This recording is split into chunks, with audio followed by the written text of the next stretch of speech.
Salut à tous et bienvenue sur le site de 19 en maths, le blog de la révision efficace. Donc aujourd'hui j'ai choisi de vous présenter un exercice sur les fonctions, un exercice qui est tombé donc au concours de contrôleur des finances publiques 2015, parce que ce blog ne s'adresse pas forcément qu'aux bacheliers, aux terminales, mais bien aussi à tous ceux qui pourraient passer aussi un concours avec une épreuve de mathématiques. Et je vous cache pas en fait que celui-là en particulier, c'est celui que moi-même j'ai passé l'année où j'ai voulu devenir contrôleur des finances publiques.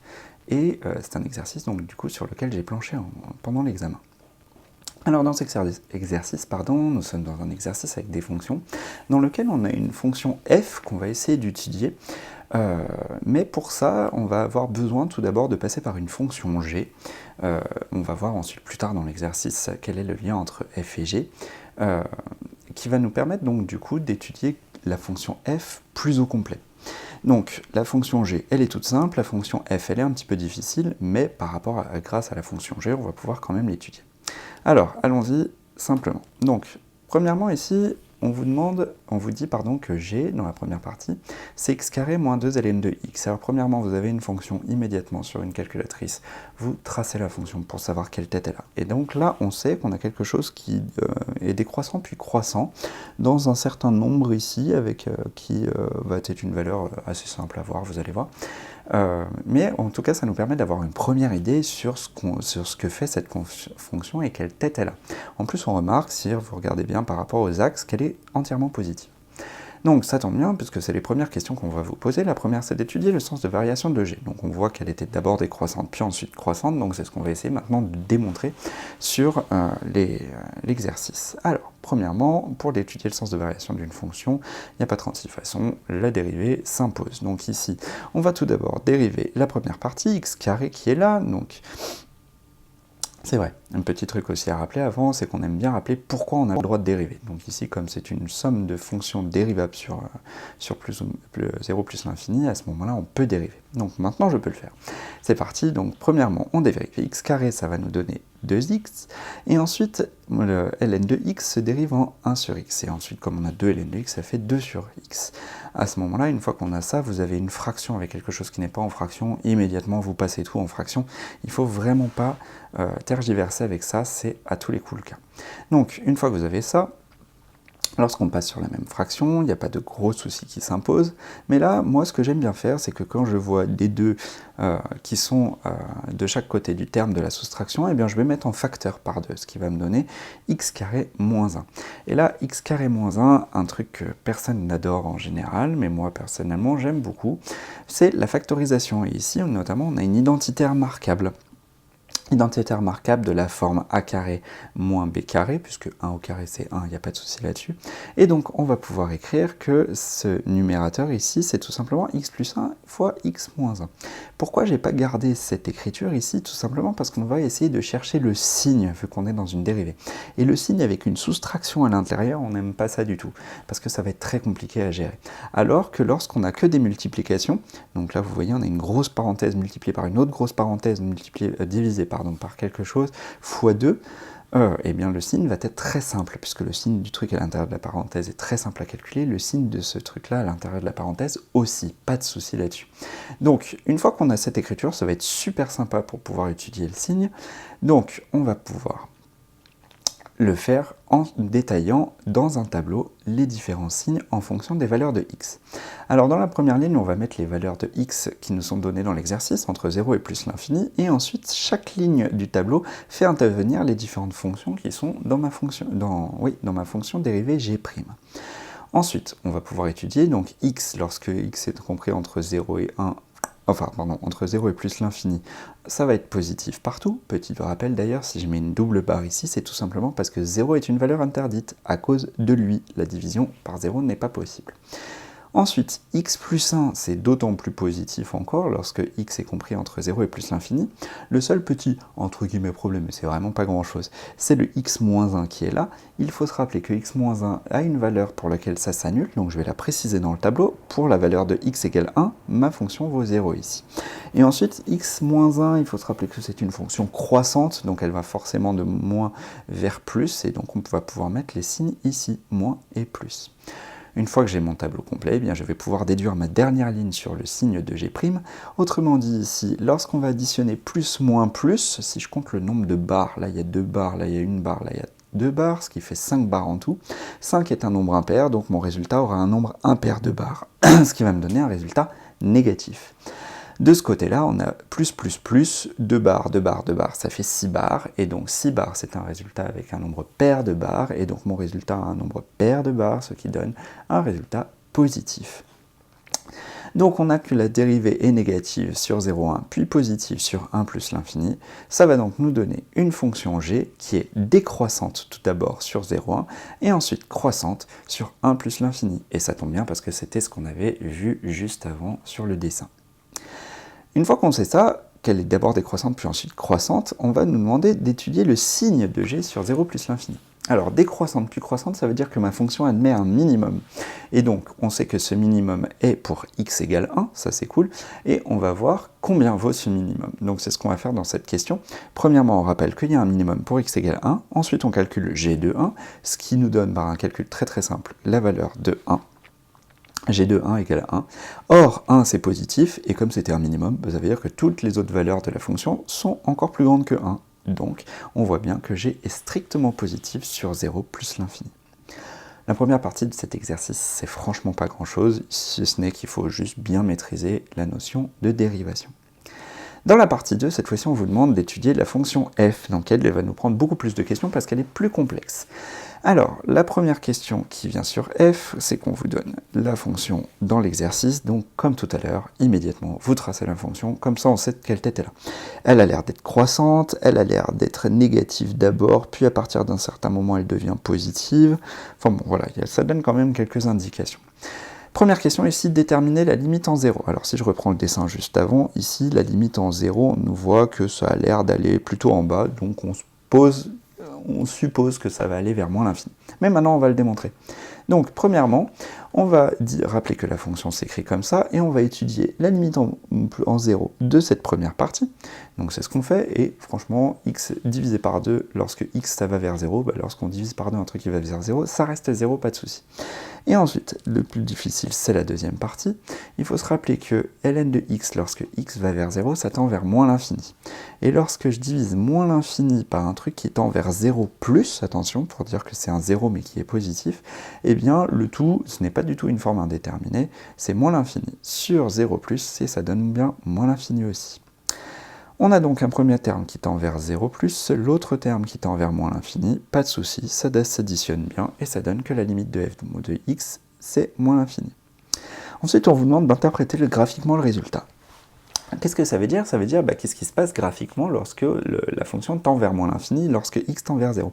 Et bien ça veut dire en gros que ma fonction vient s'écraser contre le mur de 0 en moins l'infini. Et ça, c'est ce qu'on appelle une asymptote en fait. Une asymptote, et comme c'est l'axe des ordonnées qui est une asymptote, eh bien son équation c'est x égale 0. Attention, rappelez-vous quand c'est un mur comme ça sur le graphique, que les équations de droite sont de la forme x égale quelque chose et non pas y égale quelque chose. Une fois que j'ai ça, on nous pose la limite de f en plus l'infini. Si j'ai mis la question en violet, c'est parce que là, elle est importante, parce qu'elle va faire intervenir le premier théorème important que j'avais rappelé dans le billet. Premièrement, ici, je vais un tout petit peu décomposer ma fonction, vous allez voir pourquoi, tout simplement en cassant la fraction qui était là et en la mettant en deux fractions distinctes. Pourquoi? Parce que ça va nous permettre d'étudier simplement ça, et le théorème des croissances comparées, en fait, ne permet d'avoir que ln de x sur x. C'est pour ça que ça m'aidait de pouvoir le mettre tout seul avec lui. Donc premièrement, le premier, lorsque x va vers plus l'infini, ça va vers plus l'infini, pas de souci là-dessus. Le deuxième, lorsque x va vers plus l'infini, 1 sur x tend vers 0, pas de problème là-dessus. Et le dernier, c'est là où les croissances comparées me disent que ln de x sur x, lorsque x tend vers plus l'infini, ça va vers 0 plus.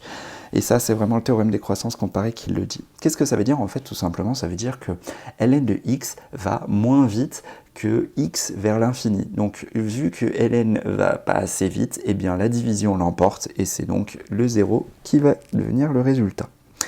Une fois que j'ai ça, du coup le premier terme tend vers plus l'infini, le deuxième tend vers 0, le troisième tend vers 0, et bien on va additionner plus l'infini plus 0, et ça me donne bien plus l'infini comme limite pour f en x égale plus, enfin tend vers plus l'infini.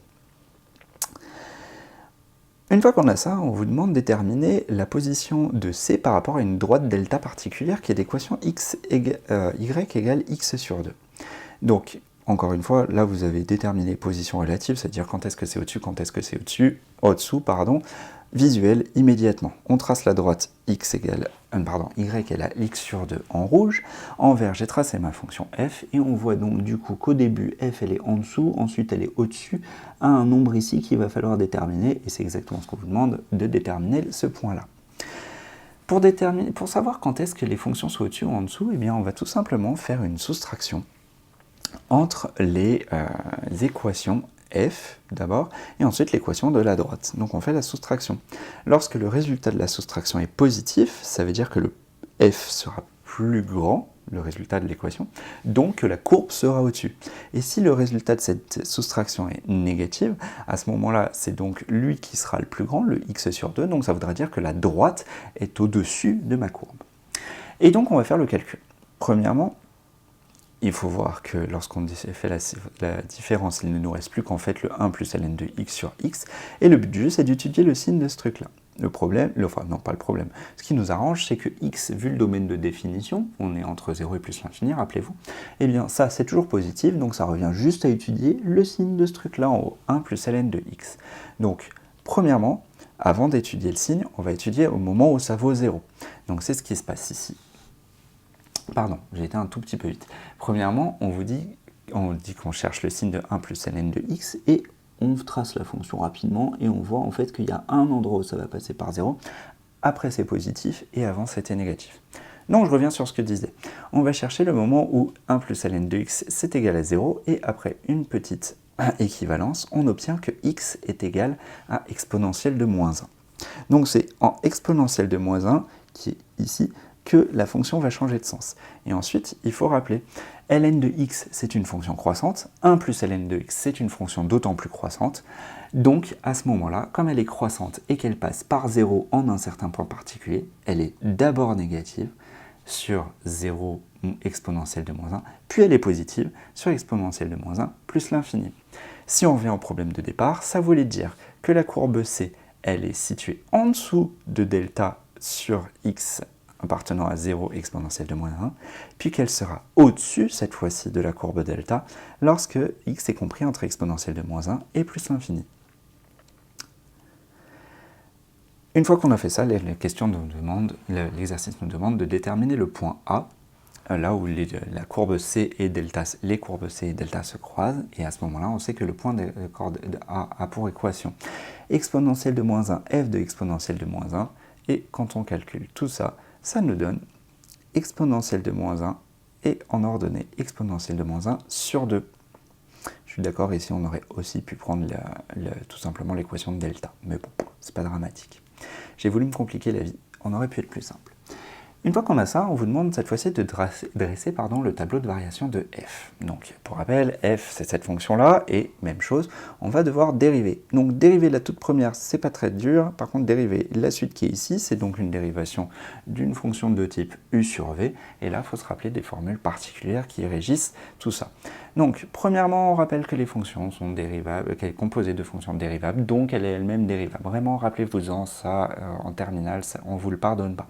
Dans les concours, on vous le pardonne un peu plus, mais si vous le mettez, ça fait toujours plaisir au correcteur, et rappelez-vous que le correcteur, il faut se le mettre dans la poche tout le temps. Donc, premièrement, on va faire le petit calcul. Donc, on a la dérivée qui nous donne ce truc un petit peu barbare, qu'on va simplifier un petit peu, notamment le 1 sur x fois x, ça donne 1, ça pas très difficile, et le 1 plus ln de x fois 1, on va pouvoir enlever ce fois 1, il ne sert à rien. Autrement dit, on a quelque chose d'assez simple, de la forme 1 moins ln de x, le 1 moins 1 va se barrer très gentiment, et on obtient quelque chose de la forme 1 demi moins ln de x sur x carré. On met tout ça au même dénominateur, toujours, et là, on a x carré moins 2 ln de x sur 2 fois x carré. Et là, incroyable, on retrouve l'écriture de g. Et bien donc, les exercices sont vraiment bien faits. Donc, ici, on obtient g de x sur 2x carré. Ce qui tombe bien puisque le g de x, on connaît complètement son signe. Donc ça va nous donner le signe de f' de x et donc le sens de variation de f. Et c'est ce qu'on va faire ici. Le dénominateur de ma dérivée était toujours positif, puisqu'on a un carré. Et ensuite, g et f' sont bien de même signe sur 0 plus l'infini. Donc, comme g était positive, f' est positive, on en déduit que f est une fonction croissante. Et ça tombe bien, c'est ce qu'on avait remarqué tout à l'heure sur le dessin. On peut tracer le tableau parce que ici, si vous regardez bien, une petite différence avec les questions de la première partie, c'est qu'on vous demande de dresser le tableau de variation de f, alors que dans la première partie, on vous demandait d'étudier le sens de variation de g, ce qui fait une toute petite différence. Mais si jamais vous la notez, encore une fois, vous faites plaisir à l'examinateur. Ici, on rappelle en plus les limites qu'on avait trouvées dans la première question de la partie 2. Ensuite, montrer qu'il existe un point B et un seul de la courbe C où la tangente T à C est parallèle à delta. Plein de choses, plein de trucs bizarres, vraiment. Ici, on vous demande pas grand-chose en fait. Techniquement, on vous dit que delta, on vous rappelle, hein, c'est la fonction d'équation, la droite d'équation y égale x sur 2, et on vous demande est-ce qu'il y a un moment où il y a un point sur C qui aurait une tangente qui serait parallèle à delta. D'accord. Alors j'ai oublié de faire le dessin pour la correction, mais vous pouvez tout à fait le faire à ce moment-là. Il faut juste se dire, tiens, à quel moment le point B va à quel endroit le point B va se trouver. Premièrement, on rappelle comment on obtient les équations de tangente. Donc ici, on a une formule qu'il faut absolument connaître par cœur, qui est égale f' de a x moins a plus f de a. Ça, sachez-le tout le temps, tout le temps, tout le temps. Ici, donc, ce qu'on veut, c'est qu'on veut que les droites soient parallèles. Pour que deux droites soient parallèles, on se rappelle qu'il faut que leur coefficient directeur soit identique. Le coefficient directeur de ma tangente, c'est f' de a, et le coefficient directeur de delta, c'est 1,5. Donc en fait, ce qu'on veut, c'est que f' de a, le coefficient directeur, soit égal au coefficient directeur de la droite, 1,5. Et là, ça va passer par une résolution. Donc, on résout. f' de a égale à 1,5, ça revient à dire que g de x sur 2x carré est égal à 1,5. Là, on va multiplier par 2 de chaque côté même par 2x carré de chaque côté de l'égalité. Les deux vont se simplifier assez sympathiquement. G, on le remplace très simplement par ce qu'il vaut. Et une fois que j'ai ça, on remarque qu'il y a des x carrés de chaque côté. Donc on va pouvoir soustraire par x carré de chaque côté de l'égalité, ce qui nous donne à quel moment moins 2 ln de x est égal à 0. En divisant par moins 2 de chaque côté, on va savoir en fait à quel moment ln de x égale 0. Et ça, on le sait, le seul moment où ln de x vaut 0, c'est 1.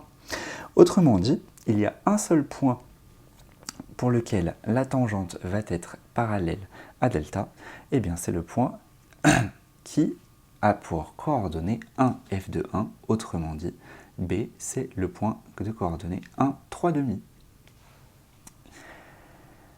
Pour la dernière question, on vous demande de montrer que l'équation f de x égale 0 admet une unique solution alpha. Alors ça, personne n'y coupe quand on tombe dans un exercice au bac ou en concours, c'est le théorème des valeurs intermédiaires. Donc ici, le théorème des valeurs intermédiaires, il dit quoi? Il dit tout simplement que lorsqu'on passe avec une fonction qu'on appelle continue, qui est dite continue, lorsqu'on passe d'un négatif au positif, dans cette fonction, on sait que forcément elle va passer par 0. C'est intuitivement, ça se sent bien. Et en plus, si on dit que cette fonction est strictement croissante, et bien à ce moment-là, elle va passer une seule fois par 0, ce qui est la petite précision. Comme là, en plus, on vous demande une unique solution alpha, on se doute qu'il va falloir faire intervenir cette histoire de croissance. Donc là, c'est ce qu'on va dire. Premièrement, on va calculer f de 0,34 et on va voir qu'il est négatif. Pourquoi on a pris 0,34? Tout simplement parce que l'exercice nous le demande. Même chose, f de 0,35, on voit qu'il est positif cette fois-ci. Donc, on voit bien qu'on passe des négatifs au positif. On se rappelle que la fonction était croissante et qu'on a une fonction continue. Ce terme de continu, ça veut simplement dire que lorsqu'on la trace, on ne peut pas lever le stylo. Essayez de passer d'un nombre négatif à un nombre positif sur une courbe sans passer par l'axe des abscisses, sans lever le stylo, je vous souhaite bon courage, c'est pas possible.